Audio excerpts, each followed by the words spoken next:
Sheep NGO, social and economic enhancement programme. SEEP হচ্ছে জাতীয় পর্যায়ের একটি বেসরকারি উন্নয়ন সংস্থা বা এনজিও।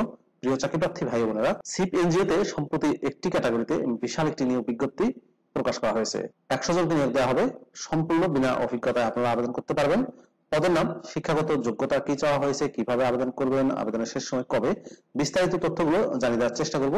আশা করব আপনারা শুরু থেকে শেষ পর্যন্ত আমার সাথে থাকবেন, তাহলে কিন্তু জেনে কিভাবে আবেদন করতে হবে সেই তথ্যগুলো জেনে আপনারা খুব সহজে আবেদন করতে পারবেন।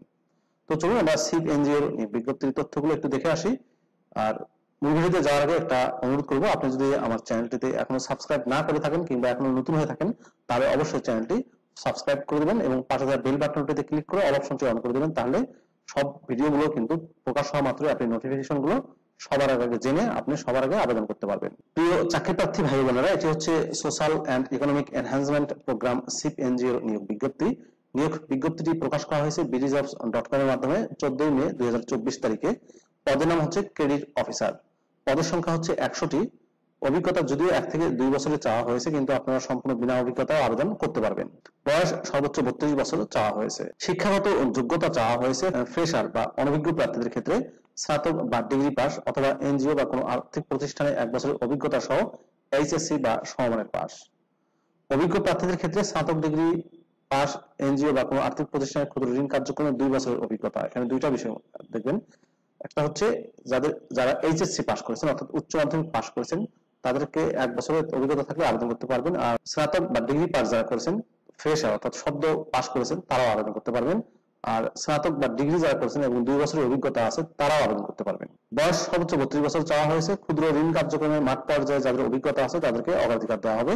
মূল দায়িত্ব সমূহ হচ্ছে শাখার ব্যবস্থাপকের নির্দেশ ও কর্ম পরিকল্পনা অনুযায়ী মুভমেন্ট করে সমিতিতে গমন করা, মাঠ গমনের পূর্বে শাখা ব্যবস্থাপকের সঙ্গে আলোচনা করে নিজ কার্যাবলী সম্পর্কে বিস্তারিত নির্দেশনা নেওয়া, শাখায় ফিরে শাখার ব্যবস্থাপক কর্তৃক কালেকশন শিট চেক করার পর হিসাবরক্ষকের নিকট কালেকশন শিট অনুযায়ী আদায়কৃত টাকা নির্ভুল টপ শিট তৈরি করে বুঝিয়ে দেবেন।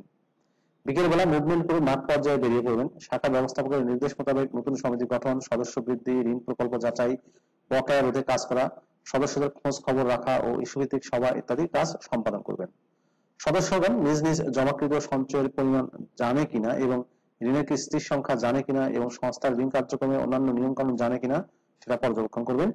ঋণ নিয়ে অন্য সদস্যকে ধার দেয় এবং ভুয়া ঋণ বিতরণের ঘটনা ঘটেছে কিনা সেটা পর্যবেক্ষণ করা, সমিতিতে বসার ব্যবস্থা করা এবং রেজুলেশন খাতায় সদস্যদের স্বাক্ষর নিশ্চিত করা, সাপ্তাহিক সভায় আদায়কৃত টাকার পরিমাণ, ঋণ প্রস্তাব, সঞ্চয় ফেরত রেজুলেশন খাতায় লিপিবদ্ধ করা, সমিতির জন্য সদস্য নির্বাচন এবং সমিতি গঠন করা, কর্তৃপক্ষের নির্দেশনা মোতাবেক যে কোনো দায়িত্ব সম্পাদন করা। সংগঠক হিসেবে আপনাকে 30 সদস্য বিশিষ্ট 14 থেকে 16টি সমিতি সপ্তাহে কালেকশন এবং তদারকি করতে হবে। সংগঠক হিসেবে আপনাকে 400 জন সদস্য এবং 350 জন ঋণী দেখতে হবে।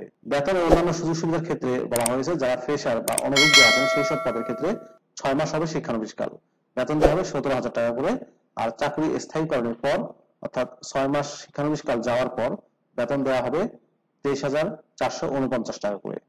আর অভিজ্ঞ প্রার্থী যারা আছেন তাদের শিক্ষানবিশকাল হবে 6 মাস এবং তাদেরকে বেতন দেওয়া হবে 23,449 টাকা করে। স্থায়ীকরণের পর বেতন দেওয়া হবে 26,562 টাকা করে। ফ্রেশার, অনভিজ্ঞ এবং অভিজ্ঞ উভয় প্রার্থীদের ক্ষেত্রে বেতনের অতিরিক্ত হিসেবে 60 টাকা করে প্রতিদিন খাদ্য ভাতা হিসেবে প্রদান করা হবে। বেতন ছাড়াও চাকরি স্থায়ীকরণের পর বার্ষিক ইনক্রিমেন্ট, পারফরমেন্সের ভিত্তিতে প্রমোশন, প্রভিডেন্ট ফান্ড, গ্র্যাচুইটি, বছরে 2টি উৎসব ভাতা, বাংলা নববর্ষ ভাতা সহ সংস্থার বিধি মোতাবেক অন্যান্য সুবিধাদি প্রদান করা হবে। চাকরির ধরন হচ্ছে ফুল টাইম। জব লোকেশন হবে ঢাকা, মানিকগঞ্জ, মুন্সিগঞ্জ, নারায়ণগঞ্জ, নরসিংদী। আবেদনের শর্তাবলীতে বলা হয়েছে 100 টাকার 6টি নন জুডিশিয়াল স্ট্যাম্পের চুক্তি স্বাক্ষর সাপেক্ষে 2 জন জামিনদার নিযুক্ত হবেন। নির্বাচিত প্রার্থীদের 15,000 টাকা নগদ জামানত দিতে হবে যোগদানের সময়, যা চাকরি শেষে লভ্যাংশ সহ ফেরত দেওয়া হবে। তবে 1 বছরের মধ্যে চাকরিতে অব্যাহতি নিলে জামানতের টাকা ফেরত প্রদান করা হবে না। শুধুমাত্র বাছাইকৃত প্রার্থীদের ইন্টারভিউয়ের জন্য ডাকা হবে। চাকরির জন্য কোনো প্রকার তদবির প্রার্থীর অযোগ্যতা হিসেবে গণ্য হবে। কর্তৃপক্ষ এই নিয়োগ বিজ্ঞপ্তি সংশোধন, সংযোজন বা নিয়োগ বিজ্ঞপ্তি বাতিল করার ক্ষমতা সংরক্ষণ করেন। নির্বাচনী পরীক্ষায় অংশগ্রহণের জন্য কোনো প্রকার টিএডিএ প্রদান করা হবে না। আবেদন করতে হবে আপনাদেরকে হার্ড কপি পাঠিয়ে, অর্থাৎ পোস্ট অফিস, কুরিয়ার বা সরাসরি গিয়ে আপনাদেরকে সিভি জমা দিতে হবে।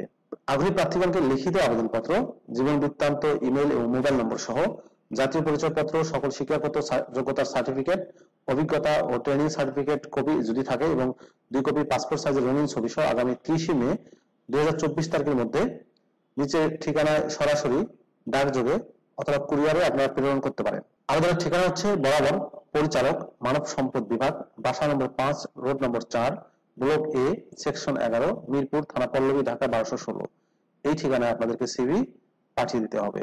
আর ইমেইলে করতে পারেন আপনাদের সিভি chrd.cv@gmail.com। এই মেইলে আপনারা আবেদনপত্র, সিভি, জীবন বৃত্তান্ত সহ জাতীয় পরিচয়পত্র পাঠিয়ে দিতে পারেন। সেক্ষেত্রে সাবজেক্ট লাইনে কিন্তু অবশ্যই আপনাদেরকে পদের নাম উল্লেখ করে দিতে হবে। প্রিয় চাকরি প্রার্থী ভাই বোনেরা, এই ছিল social and economic enhancement programme SEEP NGO নিয়ে বিজ্ঞপ্তির বিস্তারিত তথ্য।